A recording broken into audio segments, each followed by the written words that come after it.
예, 최근 한국 사회에 유럽의 문제인 줄만 알았는데 우리나라에 당면한 아주 큰 문제가 된 난민 문제가 있습니다. 올해 2018년 5월 30일 기준으로 난민 신청이 519명 정도가 이제 신청을 했고요. 근데 그 전과 비교해 볼 때 2016년도에는 7명, 2017년도에는 42명, 올해 519명이라는 숫자가 이제 난민 신청을 하게 돼서 깜짝 놀라기도 하고 이 일을 어떻게 해야 되나는 조금 그런 문제들이 있었습니다. 그래서 어떤 사람들은 그래도 살게는 해야지 하고 보장을 해줘야 되지 않나 하는 그런 의견도 있었고요. 무작정 받아들이는 게 은사가 아니다. 그래서 유럽처럼 테러가 일어나면 어떡하냐 하고 큰 이제 그런 논란들이 있었습니다. 그 후에 이제 6월 13일 정도에 이제 국민청원 게시판에 이런 글이 올라왔습니다. 제주도 불법 난민 신청 문제에 따른 난민법, 무사증 입국 난민 신청 허가 폐지 및 개헌을 청원합니다. 그러니까 쉽게 말하면 우리 난민 받지 말자 하는 그런 이제 줄여서 얘기하면 그런 겁니다. 그런데 거기 게시글에 금방 71만 4천여 명의 국민 동의가 있게 됐습니다. 그러니까 이 사실을 이제 보면은 어떤 단편적으로 보면 우리나라가 이렇게 물론 이제 소소하게 외국인들을 만났을 때 또 어려운 처한 자들을 만났을 때 친절히 또 돕는 이들이 물론 있습니다. 그런데 어떤 한편으로는 우리나라가 얼마나 이제 이런 이들에 대해서 굉장히 배척하는가, 배타적인가를 보여주는 것입니다. 물론 분별은 필요할 것입니다. 이런 문제들이 있기 때문에 신중해야 되지만 우리가 이렇게까지 이런 곳에 표현을 할 필요가 있는가 하는 좀 생각을 하게 됩니다. 왜냐하면 우리도 난민이었거든요. 그러니까 전쟁이 지난 지 그렇게 오래되지 않았습니다. 저는 지하철을 타고 왔다 갔다 하는데요. 교통수단을 지하철을 이용하고 있는데 오늘 이제 출근길에 출근이라고 좀 그렇네요. 예배 드리러 오는 길에 지하철에서 추워서 이제 바깥에 내려가지 않고 거기 이제 대기실에 잠깐 이렇게 있는데 보통 보면은 매달마다 국가보훈처에서 이제 포스터 같은 걸 이렇게 붙여놔요. 근데 오늘 저의 이렇게 설교 내용과 어떤 면에서 조금 일관성이 있어서 좀 자세히 읽었는데요. 거기 12월 이달의 6.25 전쟁 영웅이 누구냐면은 에드워드 푼이라는 분인데요. 대령입니다. 예전에 천만 영화인 국제시장에도 잠깐 그런 장면이 나왔었는데요. 이분이 인천 상륙작전에 굉장히 주체적으로 그렇게 계획을 하셨고 미국 역사상 전투 중에 이렇게 민간인을 엄청난 인원을 이렇게 대피시킨 이것이 아주 최고의 그 작전이었는데요. 이 작전 이름이 흥남 철수 작전이라고 합니다. 이때 수많은 민간인들을 태워가지고 10만 명이 피난민이 살게 되었습니다. 그러니까 우리나라 내 문제입니다. 우리나라도 이렇게 난민에서 벗어난 지가 얼마 되지 않았는데 이들을 이렇게 배척하는 모습을 보면서 참 저희들의 모습이 그렇구나 하는 생각을 하게 되었습니다. 사실은 올해 작년 우리나라 핵 문제로 외국에서는 진짜 한국 전쟁 나는 거 아니야? 막 이런 생각을 하고 우리는 그냥 편안하게 평소대로 똑같이 직장생활하고 이러는데 외국에서는 한 번씩 외국에 사는 친구들이나 진짜 거기 괜찮아? 하면서 이제 그런 얘기들을 하는 것들을 들었는데요. 정말 우리나라에 이런 일이 생기면 안 되지만 그럴 상황이었으면 우리가 지금 다니는 직장, 내가 갖고 있는 집, 내가 갖고 있는 땅 모든 게 그냥 갑자기 물거품으로 사라지게 됩니다. 내가 그런 상황에 나도 처할 수 있는데 이들에 대해서 이렇게 배타적이면 되는가 하는 그런 생각을 하게 됩니다. 이런 부분에 제가 좀 궁금증이 생겨서 이런저런 자료들을 좀 찾던 중에 이들을 위해서 정말 헌신하는 쉽게 얘기하면 인권 변호사, 그러니까 공익 변호 단체의 어떤 변호사님을 이제 어떤 영상이나 어떤 글을 통해서 이제 알게 됐는데요. 어필이라는 공익법센터의 변호사님이세요. 근데 우리나라에도 올해 작년 이렇게만 난민이 들어온 것이 아니라 몇 년 전에 이런 일이 있었어요. 우리나라에 이렇게 들어왔는데 어떤 비자 문제나 이런 게 이렇게 원활하지가 않아가지고 인천공항에서 우리나라에 들어오지도 못하고 나가지도 못하고 몇 달 동안 인천공항에서 살게 된 이런 분들이 있었어요. 그러니까 그때는 우리나라의 법적으로도 이런 것들이 체계화되지 않았기 때문에 내보낼 수도 없고 어디로 보낼 수도 없고, 그러니까 한 공간에 어디 나갈 수가 없는 거예요. 그러니까 이 사람들 거의 뭐 빈대, 벼룩 이런 게 막 생기고 매끼, 햄버거 같은 걸 먹으면서, 그런데 이렇게 연결돼서 이 전 변호사님을 만나게 돼서 이렇게 어쨌든 그곳을 이제 나오게 되는, 또 이분의 어떤 얘기들을 들으면 그 무슬림 지역의 목사님으로 이제 굉장히 생명의 위협을 받게 돼가지고 임신한 아내와 또 딸 그를 데리고 우리 인천공항을 거쳐서 어떤 다른 나라로 가려고 했는데 비자, 그때는 급하게 이제 위조로 된 비자를 갖고 들어오니까 생명의 위협이 있으니까 인천공항에서 이게 발각이 돼가지고 어찌할 바를 모르고 있는 상황 가운데 이 변호사님을 만나게 돼서, 어떻게 우리나라 같은 경우 100명 중에 한 2~3명이 난민 신청이 인정이 된다고 합니다. 지금 현상으로는. 근데 이분이 그게 신청이 돼가지고 우리나라에 정말 생각지도 못한 우리나라에 정착하게 된 그런 일들, 그리고 전쟁 때문에 부모님을 다 잃어버리고 중학생 아이가 홀로 우리나라에 그냥 와가지고 거기 공간에 이제 나가지고 거기 있는데 얼마 후에 연락이 돼가지고 이분이 가보니까 이 어린애를 여기 혼자 두면 어떡하냐고 막 화가 막 났대요. 이 변호사님이. 그런데 그 아이한테 너 얼마나 무섭고 힘들었니 하면서 막 그랬더니 아이가 눈을 반짝반짝 하면서 자기는 너무 좋았다고. 그러니까 그 막 대포 소리 막 그런 막 굶고 그냥 추운데 자야 되고 이러지 않고 여기서 따뜻하고 그냥 밥 주고 그냥 안전하고 이러니까 자기는 너무 좋았다는 얘기들을 하더랍니다. 그런데 이 변호사님이 하시는 말씀이, 자기가 이런 사람을 만날 때는 이분들은 도와줄 사람이 아무도 없는 거예요. 얘기를 듣다 보면은 이 지구상에 이 사람의 이 어려운 문제를 나만 알고 있구나. 내가 도와주지 않으면 사람들은 어떻게 해야 될까 하는 생각과 함께 하나님께서 이 한 사람의 기도를 지금 들으시고 나를 어떻게 해서 보내셨구나 하는 생각에 더 무겁지만 책임감 있게 일을 하려고 열심히 노력을 한답니다.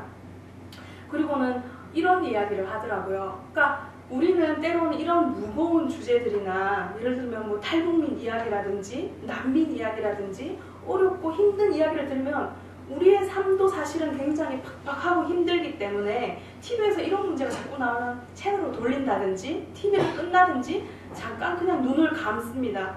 그런데 하나님께서는 이 자녀들의 이 고통의 문제를 이 모두 끌어안으시고 이걸 피하지 않으시고 가지고 계신다고 생각하니까 그 변호사님 마음이 너무 이렇게 아프기도 하고 내가 좀 더 힘을 내야 되겠다 하는 생각을 가지게 되었다고 합니다.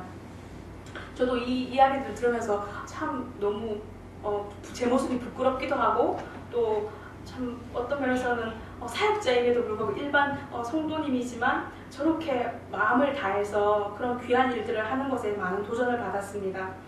오늘 본문의 이야기는요, 굉장히 고통 중에 있는 중풍병자 이야기입니다. 이 본문은 여러분들이 많이 들었을 줄 압니다. 그러니까 중풍병자가 친구들의 도움을 받아서 예수님을 만나게 되는 그러한 이야기인데요. 이 중풍병자는 중풍병이니까 이렇게 정신은 이렇게 다 듣고 느끼고 보고 다 말하고 하지만 몸을 꼼짝할 수 없는 상태 가운데 있습니다. 그러니까 이 뼈와 뭐 신경, 이 근육들이 다 이제 굳어져 있을 것입니다. 그리고 육신과 영혼은 또 관련이 돼 있고 예수님께서 이 친구들의 믿음을 칭찬하시는 걸 보면 이 중풍병자의 마음은 굉장히 낙담한 상태, 낭망된 상태인 것을 볼 수 있습니다. 그리고 누가 돕지 않으면 살 수 없기 때문에 굉장히 죽음을 늘 생각하지 않을 수는 없었을 것입니다. 이런 자. 그러니까 여러분 가까이에는 이런 뭐 난민이나 탈북민 이런 분들이 없을지라도 혹여나 어려운 가운데 있는 누군가 있지 않은지 마음에 혹시 떠오르는 분은 없는지 생각하게 됩니다. 이들은 정말 믿음이 필요하고 소망이 필요하고 사랑이 필요한 자들인데 때로는 우리가 좀 외면하고 있진 않은지, 이런 난민 문제나 여러 문제들도 귀하게 섬기는 특수사역을 하는 교회와 어떤 단체들이 있지만 이 숫자에 비해서 우리가 이 교회가 너무 어떤 면에서는 무관심한 건 아닌지 이런 생각들을 하게 됩니다. 여러분 여기 이렇게 지금 꽉 차게 앉으셨는데요. 여러분은 하나님을 어떻게 만나셨는지 굉장히 궁금합니다. 사실은 이 설교보다도 여러분 한 분 한 분의 예수님을 만난 하나님을 만난 그런 간증을 들으면 어떤 면에서는 더 은혜스러울 것 같은데요. 제가 예전에 다녔던 교회에서는 어떤 할아버지 성도님이 이제 교회에 이제 발걸음을 하시게 됐는데 어떻게 오시게 됐냐고 하니까 이제 늦가기 아들이 결혼을 했는데 며느리가 너무 예쁜 겁니다. 그리고 며느리가 너무 잘하는 겁니다. 그래서 아끼고 며느리를 아끼고 그랬는데 이 며느리는 늘 주일이 되면 교회를 가고 그래서 주일날 교회를 다니는구나. 근데 이 며느리가 늘 너무 잘하다가 아버님도 교회 다녔으면 좋겠는데요 했는데 며느리가 평소에 너무 잘하다 보니까 그래? 우리 며느리가 좋아해? 하면서 교회에 나오시게 됐어요. 그러면서 이렇게 쭉 신앙생활 하시면서 하나님을 만나게 되고 그래서 그의 남은 인생이 너무 자기는 어쩔 뻔했냐고 우리 며느리가 은인이라고 하면서 그렇게 교회에 다녀주셨던 모습도 있고 또 학생들을 만나보면 그냥 학원 선생님인데 선생님이 너무 좋아서 따라서 교회에 왔다가 이제 하나님을 만나고 꿈을 찾은 경우도 있고요. 그리고 예전에 저희 주인집 아주머니는 집사님이신데 자기는 아주 불교 불심이 굉장했다고 합니다. 그래서 매번 절에 가가지고 불공을 드리고 막 거기 기와장 하나를 올리는 것도 뭐 이렇게 이름을 쓰나 봅니다. 그래서 이름 쓰고 뭐 쓰고 해가지고 돈도 많이 갖다 냈대요. 그래서 어느 추운 겨울날 우리가 철야를 하듯이 거기도 완전히 아주 바깥에서 밤새 이렇게 새면서 철야 같은 것을 하는데 그게 잠인지 꿈인지 모르게 갑자기 자기는 지금 불공 그런 걸 드리고 있는데 그 십자가 불덩이가 갑자기 하늘에서 자기한테 떨어져가지고 깜짝 놀래가지고 이게 꿈인가 생신가 하면서 도대체 이게 뭔가 해가지고 자기가 결국에는 교회를 오게 됐다고 지금은 얼마나 신앙심이 깊으신지 모르겠습니다. 그러니까 많은 사람들이 여러 가지 이유들로 하나님을 찾게 되고 오게 되는데요. 저희 할머니는 지금은 돌아가셨는데 몇 년 전에 돌아가셨는데 저희 할머니한테 할머니는 어떻게 하나님을 믿게 됐냐고 했더니 이렇게 할아버지가 일찍 돌아가시고 아주 꼬맹이 그 6남매가 있었어요. 저희 할머니한테. 저희 아버지가 큰 아들이신데요. 그런데 어렵게 살고 이제 뭐 그렇게 가난하게 이제 살았는데 할아버지가 갑자기 딱 돌아가시니까 이 장례를 어떻게 치러야 될지 굉장히 고민이 많으셨다고 해요. 그런데 우리 그 아버지의 동생인 작은 아버지가 그냥 교회 가까이에 있는 제 집이 이제 경북 예천인데요. 할머니는 영문에 계셨거든요. 그 영문교회라고 거기를 이제 다녔었는데 어른들은 아무도 다니지 않는데 그 교회 목사님이 이 장례를 너무 정성껏 다 치러주셨대요. 교회에서 많은 성도들이 교회 이렇게 매번 오시고 그래서 이 장례가 너무 이렇게 아름답게 찬양 소리가 있게 그렇게 했었는데 하나님께서 또 할머니의 마음을 좀 움직이기도 했지만 그 교회 성도들이 너무 고맙고 목사님한테 너무 고마워서 장례가 딱 끝난 다음날 새벽 기도부터 날같이 시작해가지고 그 교회에서 집사, 권사님 받으시고 목사님하고 늘 신방 다니시고 그러시다가 돌아가셨는데 또 할머니 장례도 그 교회에서 이렇게 아름답게 치러지게 되는데요. 저희 할머니는 그렇게 이제 하나님을 만나게 됐습니다. 저 같은 경우에는 모태신앙으로 이렇게 자랐지만 늘 교회 마당만 밟고 그냥 가는 그런 이제 아이였는데요. 직장 생활을 하면서 그 믿음의 선배가 교회를 다닌다고는 하는데 그래서 참 같지도 않고 그러면서 저를 위해서 많이 기도를 했나 봅니다. 그리고 너무 선배가 잘해주는 거예요. 그리고 그 직장에서도 굉장히 본이 되는 그런 선배였어요. 그런데 그 선배가 이제 계속 잘해주다가 한 몇 주 동안만 성경 공부를 하지 않겠니 하는 그 말에 정말 하기 싫은데 그냥 몇 주 뭐 부탁을 나 다 아는 건데 어릴 때부터 예수님 얘기 많이 들었고 다 아는 내용이지만 그냥 선배가 하자고 하니까 만나자 해가지고 이제 몇 차례 성령님께서 나를 위해 탄식하면서 기도하시고 내 죄 때문에 예수님께서 돌아가신 그 사건이 많이 들었던 내용인데 새롭게 다가오면서 결국에는 큐티 모임에도 막 끌려가고 그렇게 하면서 저는 이제 하나님의 은혜를 경험하고 또 말씀이 들리기 시작하고 그러면서 이 자리에 있게 됐습니다. 그러니까 모두 여기 있는 분들도 아주 각자가 독특한 하나님을 만난 간증들이 있을 텐데요. 거기에는 누군가 나를 위해서 기도해 주시고 나를 이끌어 주시고 누군가가 통로가 되어서 우리가 다 하나님을 만나기 때문에 우리는 다 빚진 자입니다. 그 내가 빚진 자이라는 사실을 늘 알고 계셔야 됩니다. 이 중풍병자는 굉장한 그 고통 가운데 있었습니다. 그런데 한 가지 축복은 믿음 있는 친구들이 있었습니다. 이곳에 오늘 본문 초기에 보면은 이 예수님에 대한 소문이 굉장히 많이 났습니다. 그래서 예수님이 여기 계시다 했더니 발 디딜 틈이 없이 수많은 사람이 몰려들었어요. 아마 중풍병자가 누워있지만 그 소식을 들었을 것 같습니다. 아마 그 마음에 뭔가 꺼져가는 그 빛이 하나 있어서 예수님을 만나면 나도 고침받지 않을까? 그런 생각을 했을 수도 있어요. 그런데 도와줄 사람이 없죠. 혼자 가고 싶으면 갈 수가 없어요. 그런데 이 친구인지 믿음의 성도인지 친척인지 알지 못하지만 이 내 친구가 이 필요를 보고 그 친구가 예수님을 만나면 좋을 텐데 하는 생각을 가지고 이 좋은 거룩한 같은 동기를 가지고 이 친구를 데리고 예수님께로 가게 됩니다. 근데 예수님께로 들 것을 침상을 들고 예수님께로 가는 것조차 사실은 쉽지는 않은 일입니다. 거리가 얼마인지는 모르지만 쉽지 않은 힘을 써서 앞에 갔는데 들어갈 수가 없는 거예요. 몇 사람은 좀 비켜주는데 도저히 들어갈 구멍이 없어요. 그런데도 이들은 포기하지 않습니다. 어떻게 하면 갈 수 있을까? 계속, 왜냐면 너무 애타는 믿음을 갖고 있고 너무 애타는 이 영혼을 향한 사랑하는 마음이 있어서 어떻게 하면 좋을까 하는 생각을 하다가 결국에는 그 지붕을 뚫어서 그쪽으로 내려서 들어가자 하는 이런 거룩한 창조적인 창의적인 그런 아이디어가 생각난 것입니다. 그렇게 해서 사실은 그렇게 막 생각을 해보면 약간은 위험할 수도 있을 것 같고 이 천장에서 사람이 내려온다면 흙더미 같은 게 그 많은 사람들 위에 떨어질 수도 있고 여러 가지 걱정거리들이 있지만 그냥 시도합니다. 여러분, 한 영혼이 구원되는 그 일에 너무 규칙, 예의, 관례 이런 거 너무 따지지 마십시오. 한 영혼을 하나님이 굉장히 중요히 여기시고 그가 예수님께로 나오는 것을 너무도 기뻐하는 것입니다.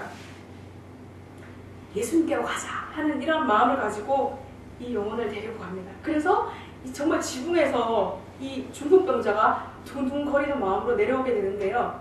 이 친구들도 이 중풍병자가 벌떡 일어났으면 좋겠지 하는 생각을 갖고 있었어요. 네, 여러분 한번 5절 말씀을 다 같이 한번 읽어보겠습니다. 5절 말씀입니다. 5절 시작. 예수께서 예배를 보시고 중풍병자에게 이르시되 작은 자야 내 제사함을 받았느니라 하시니. 예, 예수님께서 벌떡 일어나라고 하셨으면 좋겠는데 갑자기 생각지 못한 작은 자야 내 죄사함을 받았느니라 하는 말씀을 하시는 거예요. 근본적인 내가 지금 갖고 있는 문제를 주님 앞에 갖고 나왔는데 예수님께서는 아주 근본적인 인간의 아주 치명적인 죽음의 문제, 이 죄의 문제를 다루시는 것입니다. 그 죄를 사하여 주는 것입니다. 작은 자야 내가 죄사함을 받았느니라. 이 한 영혼이 이제 구원되는 그 순간인데요. 그 순간에 그 자리에 서기관이 같이 있었습니다. 서기관은 그 영혼을 보지 않고 속으로 막 생각합니다. 누군데 감히 하나님만이 죄를 사할 수 있는데 저 사람이 도대체 누구길래 저런 망령된 말을 하지? 하는 말을 하지 않고 속으로 생각만 했습니다. 그런데 예수님은 그것을 간파하시고 얘기하십니다. 우리 9절 10절 말씀도 다 같이 한번 읽어보겠습니다. 9절 10절 말씀입니다. 시작. 중풍병자에게 내 제사함을 받았느냐 하는 말과 일어나 내 상을 가지고 돌아가는 말씀에서 어느 것이 있느냐. 그러나 여자가 있어서 제사함 문제가 있는 줄 너희가 알아야 하시고 중풍병자에게 말씀하시되. 네, 2장 전체는 이 본문뿐만이 아니라 다른 이야기들도 쭉 나와 있는데요. 2장 전체가 예수님이 도대체 누구신지를 곳곳에서 말씀하고 있습니다. 사실 우리 입장에서 보면 중풍병자가 죄사함을 받는 것도 어렵고 또 벌떡 일어나는 것도 어렵습니다. 다. 근데 예수님께서는 이 두 가지 문제가 아니죠. 그리고 그들이 원하는 벌떡 일어나라는 말을 먼저 할 수도 있는데 죄사함을 소자야 내 제사함을 받았느니라 이렇게 말씀하시는 것은 예수님께서 답을 하고 있습니다. 인자가 땅에서 죄를 사하는 권세가 있는 줄을 너희로 알게 하기 위해서. 예수님께서 하나님의 아들이심을 또 신성이 있으신 분임을 알게 하시는 것입니다. 예, 중풍병자를 이렇게 예수님께로 이끌어 왔을 때 그가 당면한 아주 어쩔 수 없는, 이거는 고칠 수 없는 그런 질병임에도 불구하고 이 병도 치유되고 그의 근본적인 이 땅에서의 문제가 아닌 영혼의 문제인 그 죄 문제를, 죽음의 문제를 이곳에서 해결하는 것입니다. 예수님께로 가는 것이 정답입니다. 저는 굉장히 좋아하는 찬양이 있는데요. 예수 예수라는 찬양이에요. 슬픈 마음 있는 자, 몸과 영혼 병든 자, 누구든지 부르시오. 예수 이름 부르시오. 그 이름을 믿는 자, 그 이름을 부르는 자, 그가 어떤 사람이든 그는 구원 얻으리. 이 찬양 너무 좋아하는데요. 제가 힘들 때도 계속 걸어가면서 예수 예수 예수, 그 능력의 이름 예수, 그렇게 중얼중얼하면서 찬양하고요. 또 누가 뭔가 힘든 일이 있을 때 기도하면서도 그 영혼을 생각하면서 예수 예수 이 찬양을 자주 부르는데요. 예수님께로 가는 것이 살 길입니다. 우리 지금의 어떤 몸이 아프거나 자녀의 문제라든지 여러 가지 직장의 문제라든지 진로의 문제라든지 이 모든 문제가 예수님께 달려 있습니다. 근데 이것뿐만이 아니라 영적인 문제도 예수님께 달려 있습니다. 예수님께로 들어가면 이 모든 문제들이 해결되어지는 것입니다. 예수님께서는 그의 죄 문제를 해결하시고 난 뒤에 뭐라고 얘기하시냐면 내 상을 가지고 이제 집으로 가라 말씀하십니다. 그랬더니 이 사람이 일어나서 그렇게 벌떡 일어나서 그 모든 말랐던 뼈와 신경과 조직들이 다 다시금 새롭게 되어서 일어나서 나가게 되는 것입니다. 사람들은 너무도 놀랐습니다. 그래서 다 하나님께 영광을 돌리고 나아가게 됩니다. 이 내 친구들이 얼마나 기뻤을까요? 생각하게 됩니다. 이들이 얼마나 기뻤을까? 그렇게 애타게 이 영혼을 위해서 간절히 기도하는 마음으로, 애타는 마음으로 나아갔는데 얼마나 좋았을까 생각해 봅니다. 제가 한 10여 년 전쯤에 직장 생활을 할 때입니다.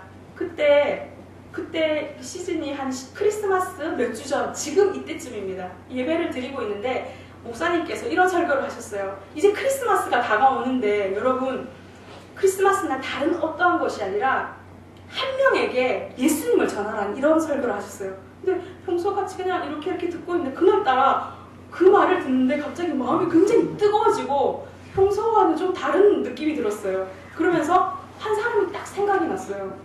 평소에 전도에 대해서는 굉장히 소심하고 이래서 뭔가 폐를 끼치는 게 아닌가 이런 소심함이 있어서 하고 싶은 마음이 있어도 그냥 기도하고 몇 번 생각해서 얘기하는 그런 소심한 성격이었는데 한 사람이 떠올랐어요. 같은 직장 생활하는, 제가 그때는 어린이집 교사였는데 거기는 다 크리스찬이었어요. 그래서 매일 그냥 기도하고 그리고 월요일마다 같이 예배드리고 그런 곳인데 한 선생님이 교회를 안 다녔어요. 근데 늘 월요일마다 예배드리고 기도하니까 뭐 어린이 찬양 같은 걸 잘 알고 그리고 기도하면 그냥 하고 아멘 하고 이런 분이었어요. 그런데 저도 이제 그렇게 뭐 큰 관심을 가지진 않았어요, 사실은. 근데 그 선생님이 딱 생각이 났어요. 그래서 이거는 정말 하나님의 음성이구나. 그 선생님한테 꼭 얘기를 해야 되겠다 생각이 들어가지고 굳게 막 기도도 하고 용기를 내가지고 그 다음날 이제 가가지고 선생님 하면서 두근두근 하는 마음으로 선생님 그 1년에 한 번은 교회를 가야 되지 않겠냐고, 크리스마스 날은 교회 가는 날 아니냐고 하면서 얘기를 했더니 아무 거부감 없이 이분이 그러자고 이렇게 얘기를 하는 거예요. 그래서 깜짝 놀라가지고 이제 그분이 부천 쪽에 살고 있었는데 제가 그럼 알았다고, 내가 부천 지역의 교회를 내가 다 이렇게 조사를 해가지고 어느 그날 크리스마스 날이 24일인가 25일이 주일인 그런 연이었는데 제가 막 찾아봤어요. 그래서 이 교회에 가면 좋겠다 해가지고 약속을 해서 그날 이제 교회를 같이 갔어요. 같이 가가지고 저는 계속 이제 기도하면서도 말씀하면서 말씀 들으면서 이 선생님이 거부감을 가지지 않고 하나님 은혜 주시기를 이제 기도하고 예배를 마치고 얼굴은 편안해 보이더라고요. 그래서 나오는 길에 이제 어떤 분이 막 등록하세요 하면서 어떤 분이 막 그러는데 저는 부담될까봐 괜찮다 등록 안 해도 된다고 다니다가 천천히 하면 된다고 막 그랬더니 그 선생님이 자연스럽게 등록하죠 뭐 이렇게 하더라고요. 그래서 등록을 하고 이제 그 전도사님으로 보이는 분한테 저는 다른 교인인데 이걸 정말 특별히 잘 부탁한다고 이제 살짝 얘기를 하고 이제 나와서는 아, 선생님 제가 한두 달은 이 교회 같이 다닐게요 하면서 그랬더니 그 선생님이 제가 사실은 좀 교회를 다닐까 생각을 했다고 자기보다 그 유치원에 자기 아들도 7살짜리 아들도 같이 다녔는데 얘들을 보니까 교회 다니면 착하게 잘 자랄 것 같다고 그래서 같이 그냥 등록하면서 여기 다니겠다고 얘기를 하더라고요. 그래서 정말 생각지 않게 제가 한 건 아무것도 없이 너무 기뻤어요. 여러분도 고구마 전도법 들어보셨겠지만 생짜 고구마를 막 그냥 찔렀을 땐 그렇지만 어느 순간에 푹 들어가는 것처럼 저는 별로 노력을 안 했지만 이렇게 푹 들어가는 그런 걸 경험한 겁니다. 그래서 너무 좋아가지고 너무 하나님 너무 감사하다 하면서 이제 돌아왔어요. 그런데 여기서 끝이 아니에요. 한 주가 지났는데 이제 선생님이 저한테는 뭐 굳이 오지 말고 더 미안하다고 오지 말라 그래서 그 한 주를 더 이제 보내고 교회 가셨냐고 이렇게 확인을 했더니 놀라운 얘기를 하는 겁니다. 자기가 집에 가가지고 신랑한테 나 여기 교회 등록했어 뭐 가깝기도 하고 등록했다고 하니까 남편이 왜 나하고 같이 안 가고 혼자 갔냐면서 자기도 같이 가자고 그래서 그 남편분도 같이 등록을 했고요. 그리고 그 시어머님이 같이 사는데 그럼 나만 주일날 뭐 하냐고 하면서 그 시어머님도 같이 하고 또 그 동네에 큰형님 집이 사는데 가까이에서 늘 같이 저녁 먹고 이러는데 그 큰형님 부부가 사실은 좀 교회에 다니려고 좀 생각은 하는데 막상 가기도 뭐하고 그랬던 부분인데 여기서 막상 등록을 했다고 하니까 그 큰형님 부부도 해가지고 줄줄이 사탕으로 정말 고구마 줄거리 올라오는 것처럼 이 선생님 그리고 아들, 남편, 시어머니, 그 큰형님 부부 사람들이 등록을 한 거예요. 그래서 제가 그 얘기 듣고는 너무 심장도 떨리고 집에 돌아가는 길에 너무 이 눈물 만화에서 나오는 눈물처럼 눈물을 흘리면서 하나님께서 다 일하시는데 괜히 저희들이 주저주저해서 말 못하고 전도 못하는구나 하나님께서 이렇게 준비된 영혼들이 너무 많은데 하는 생각을 하게 됐습니다. 제가 10여 년 전에 그 목사님께서 전하셨던 것처럼 저도 여러분한테 숙제를 하나 내겠습니다. 이번 크리스마스에는 다른 것 말고 한 사람한테, 가족도 됩니다. 한 사람한테 꼭 예수님에 대해서 전하시기 바랍니다. 네, 말씀을 정리하겠는데요. 여러분 주변에 꼭 난민, 탈북자 이런 큰 문제가 아닐지라도 도움이 필요한 사람이 있습니다. 외로운 사람, 예수님이 필요한 사람이 있습니다. 분명히 있어요. 내가 말해야 되는 사람이에요. 예수님께서 네가 좀 도와줄 수 있겠니? 하고 말씀하시는데요. 여러분 모두 네 하나님 제가 그렇게 전할게요. 예수님께로 인도할게요. 하고 고백하는 여러분이 다 되시길 바랍니다. 아멘. 기도하겠습니다.